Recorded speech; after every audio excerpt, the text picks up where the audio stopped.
Hi guys, my name is Chloe, welcome back to my channel, and today I'm going to be talking about all of the books that I've hauled since the start of this year.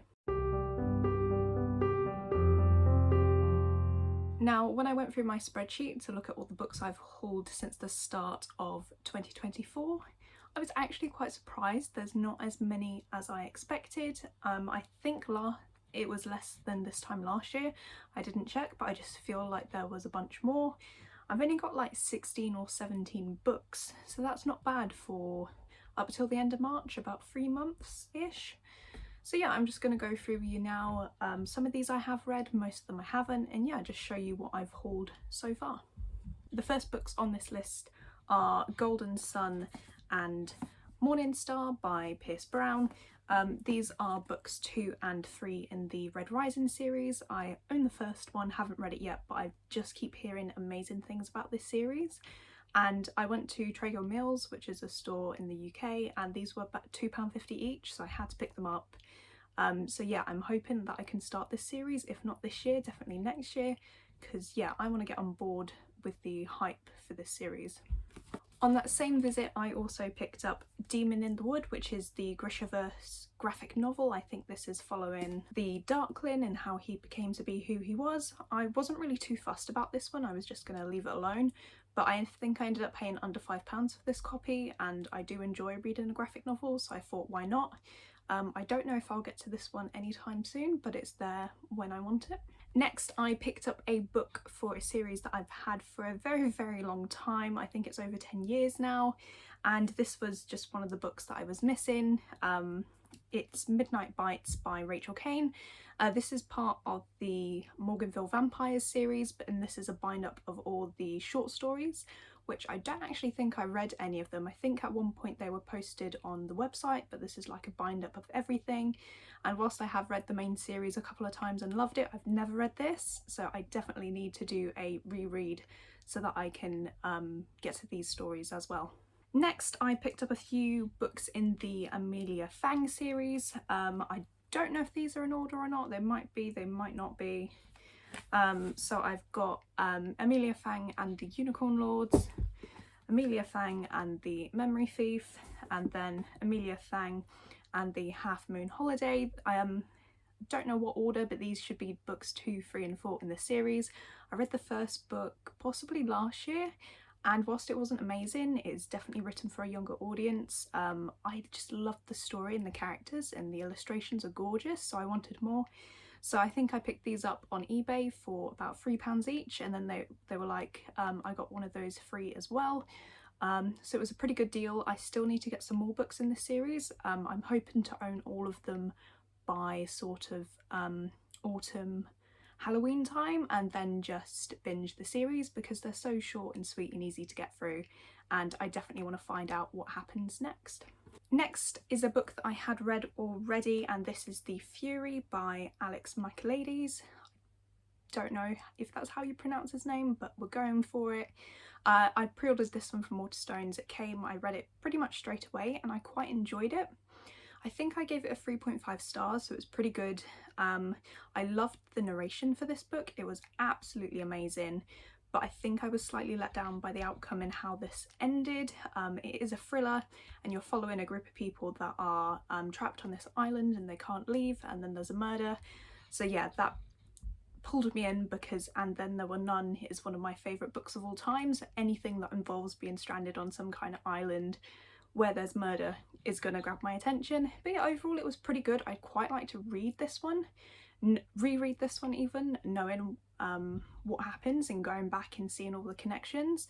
But yeah, overall it was pretty good. I still preferred The Silent Patient that little bit more, I think, but yeah, it was worth the read. Next is a sequel that I got from Fairy Loot, and this is This Cursed Light by Emily Thiede. This is the sequel to This Vicious Grace, which is a fantasy romance which I absolutely adored. I gave 5 stars to, and I've just started this one at the moment. I'm about 100 pages in, and so far I'm having a great time.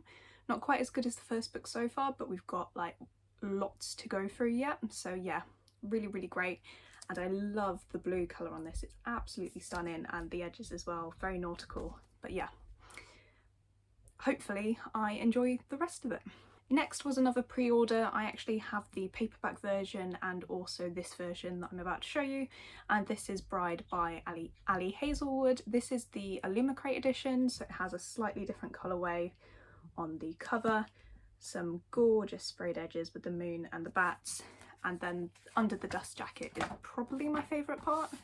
It has this gorgeous skyline, and this is all foiled, and on the back as well with the moon, and it really reminds me of the Nevermore covers. They're some of my favourite under the dust jacket covers that I've seen ever.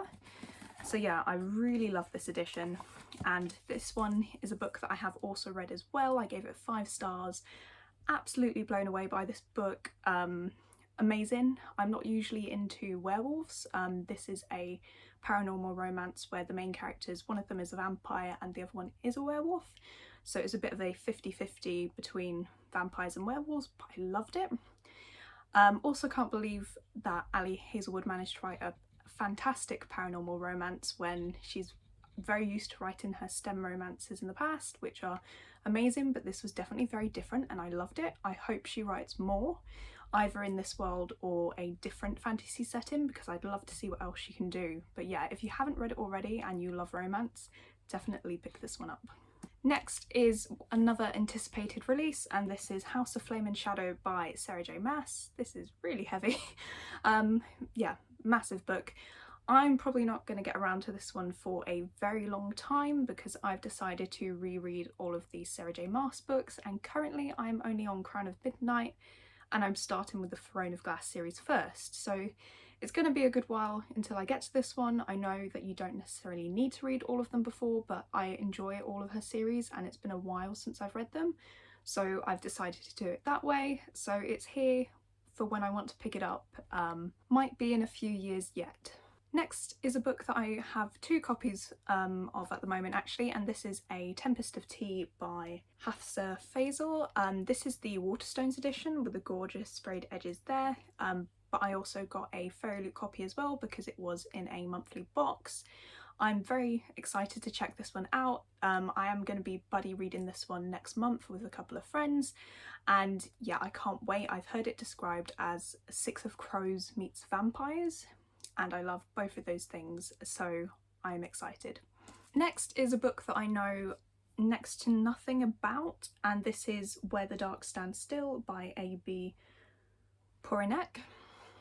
I mainly picked this one up because I just fell in love with the cover. It's so fairy tale-esque, but being really, really dark, and I loved it. And it had these gorgeous sprayed edges as well, and the spine as well is probably one of the prettiest spines I've ever seen. This is the Waterstones edition, and yeah, I don't know too much about it. I think it's a YA fantasy romance and it has some darker fairy tale undertones to it. I think there were mentions of ghosts in the blurb when I last checked. But yeah, I just mainly picked it up for the cover, but it also sounded intriguing, but I don't want to know too much more about it. I just want to go in blind and hopefully have a good time. Next we have kind of like a sci-fi thriller, I think this one is, and this is The Last Murder at the End of the World by Stuart Turton. I pre-ordered this one because it sounded incredible, and then I really liked the idea of having that thriller sci-fi combination because I don't read a lot of sci-fi. I love thrillers, so I always like to dip my toes in when I can, and this seemed like a great way. And this edition as well, it's the Waterstones one, and it's absolutely gorgeous. But I think as well there was something about this book that it ends up being a group of people stranded somewhere and they have to work out what's going on. Yes, I think we're following a group of scientists and they're on this island.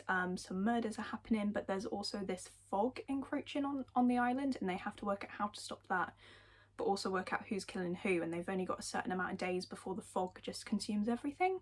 So that sounded really intriguing, and this author did write as well the 7 Deaths of Evelyn Hardcastle, which I'm still yet to read, but that one sounds really good and I've also heard great things about that one, so hopefully this one is a good time.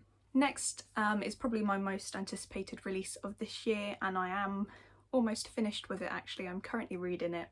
and this is Skulduggery Pleasant, A Mind Full of Murder. This is the first book in the new trilogy. I think it's like book 15 or 16, but it's part of its own contained story. Obviously you're going to get a lot more out of it if you have read the previous books, but you can jump in with this one and follow along with the events, because most of the characters are completely new apart from some recurring characters, and a lot of things are recapped because it's the start of a new arc. But yeah, Skulduggery Pleasant is probably, if not my all-time favourite series, definitely one of them, up there with like the Infernal Devices. I love reading them. I will read everything that Derek Landy writes in this universe, and I hope he never stops. Thankfully he keeps surprising us with new series, but I know that has to come to an end at some point. But yeah, having a great time with this one and hoping to finish it out possibly today. Next I have another Fairy Loot edition, and this is Iron Flame by Rebecca Yarros. We've got the gorgeous sprayed edges there, and it also has a reverse dust jacket as well, which is gorgeous. Unfortunately, since pre-ordering this one, I have listened to this one on audio. I think I got just over halfway and then I put it down and never went back to it. Not because I thought it was bad, I just got kind of bored in the middle. It's definitely very long, like it's a chunky book. And I also went off audiobooks for a bit, so I didn't get back to it, and at that point I would have to restart. So at this point what I think I'm going to do is wait for the third book to come out as well at least, and then just do a reread of all of them, just so I've got all the information fresh in my head. And yeah, I really hope when I pick this one up again I enjoy it a lot more, because yeah, like I said, I didn't think it was bad, I just put it down and never went back to it, so fingers crossed for the next time. And finally, the last book on this list, probably my second most anticipated book of the year, is the Reappearance of Rachel Price by Holly Jackson. Holly Jackson is one of my favourite authors. She wrote the Good Girls Guide to Murder series, which is possibly my all-time favourite thriller series. It was absolutely amazing. I did read 5 Survive and I just thought that was very average, very mediocre. I enjoyed it, but I won't be jumping to pick it up again, whereas since I finished the Good Girls Guide to Murder series, I've just wanted to reread them. So this is her new book, and it's another standalone, a bit like 5 Survive, but a completely different story. And I've heard that this one sort of feels a bit more like her previous series, which is good. And yeah, I'm super excited to get to this one. This is the Waterstones edition, so we do have some sprayed edges, and there's a little bit of a pattern on the hardcover as well. So yeah, I'm really excited to get to this one. Hopefully it stands up. I think in this one we are following our main character, and her mum went missing when she was quite a young child, a baby, toddler, very young. And so we're back in modern day, where her family are agreeing to film a documentary to talk about the disappearance of her mother, and then not long after they start doing that, I think her mother reappears, and then things start to go off from there, and there's going to be lots of secrets revealed and hopefully twists and turns. And yeah, I really hope this is a 5-star Holly Jackson book and not a 5 Survive. But that was it. Those were all the books I've hauled so far this year. Let me know if you've read any of these already, especially if it's ones that I haven't read, because I really want to get through my owned books and it will make me more excited to pick them up. But yeah, as always, I hope that you are enjoying your current reads, and I will see you in the next one. Bye!